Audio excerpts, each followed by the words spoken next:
So if you got one of these fancy OnePlus Opens, you might just want to hold on to it for another year. Quick little editorial, I gotta share my thoughts on some breaking news, but this was just shared on the private Discord, and we have official confirmation now. This is posted from a product manager on the OnePlus community that there will not be a OnePlus Open 2 this year. In a community post titled "A Note About Our Foldable Strategy for 2025, Recalibrating for Innovation," one Mr. Vale G spend some time talking about how good the OnePlus Open is, reacting and responding to some of the community posts about the potential for a OnePlus Open 2, and eventually getting to this note here.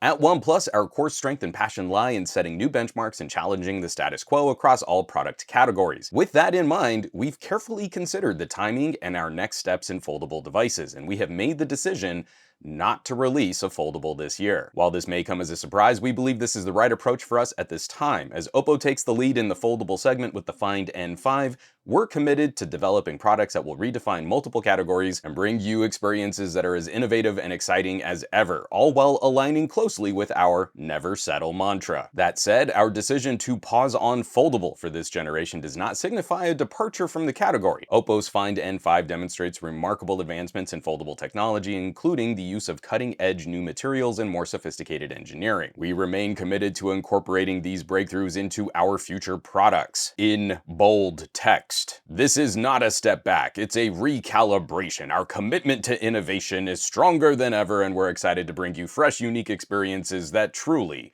never settle. And as someone who has seen so many smartphone brands leave North America, from BlackBerry to LG to Sony, the next little bit was a nice touch just to reassure. What does this mean for current OnePlus Open users? For all of you who already own the OnePlus Open, nothing changes. You'll continue to receive regular software updates, security patches, and the exceptional after-sales service you've come to expect from us. You are at the heart of everything we do, and we'll continue to support you every step of the way. I really enjoy my OnePlus Open. It's the only bendy plastic screen foldable I still keep in my collection. And what I said at the top of this video wasn't just a way to kind of smooth some anxiety or make you feel good if you own a OnePlus Open. I think it actually could be a good strategy for 2025. I'm in the middle of producing another editorial on this topic right now, but I don't know. DAE? Does anyone else feel like maybe phones this year are kind of a side grade or a downgrade? I don't want to get too much into the nuts and bolts and particulars, but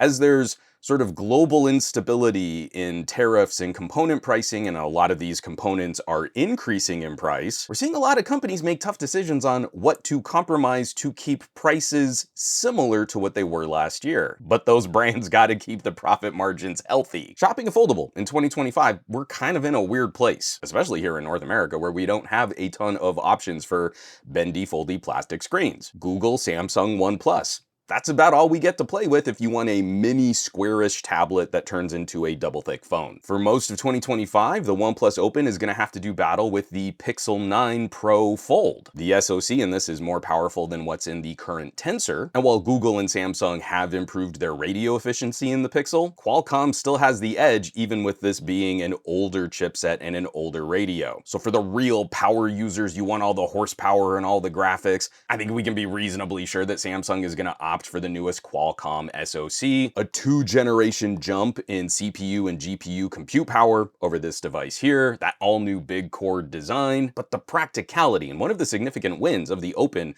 over Samsung and Google, the Open is including the best camera hardware available on a bendy foldy tablet here in North America. That makes this choice just a little bit trickier here in the United States. You can go with the Samsung that's going to be more powerful, or you could go with the Open that has better cameras. And it's kind of the wild situation you got to kind of wrap your brain around. You might really like pixel processing, but the camera hardware here is just better. I've never been the biggest advocate for the 1-year upgrade. We always talk about these new devices kind of in relation to what we talked about the year prior. Exceedingly rare, but that was always a big win when you could point to one phone and say, oh, this is so much better. It's clearly such an upgrade. In 1 year, you'd maybe want to consider flipping an old phone for a new phone. In 2025, those conversations are getting so much more complicated. Picking and choosing different hardware features and different benefits. It's not just, oh, well, maybe I'll save a little bit of money. You might legitimately get the better hardware, the better features for your needs shopping a phone released last year. But I've already rambled on long enough for an editorial on breaking news. I want to hear your thoughts down in the comments.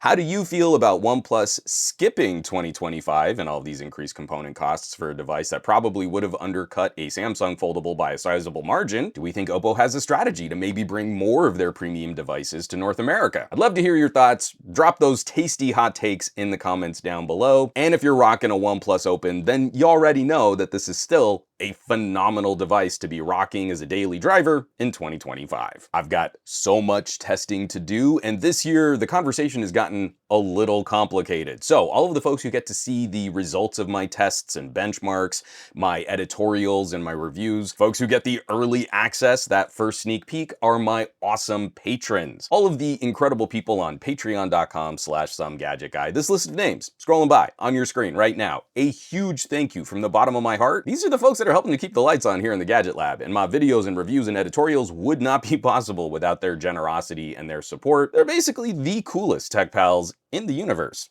So I hope you'll check them out. Now, you know where you can find me across the rest of the internet, at SomeGadgetGuy, basically everywhere. But these days I'm trying to spend a bit more time on the Mastodons, a little on the Blueskis, a lot less so on the Facebooks, the Instagrams, and the Threads, and definitely not on that dumpster fire site. And I will catch you all on the next video.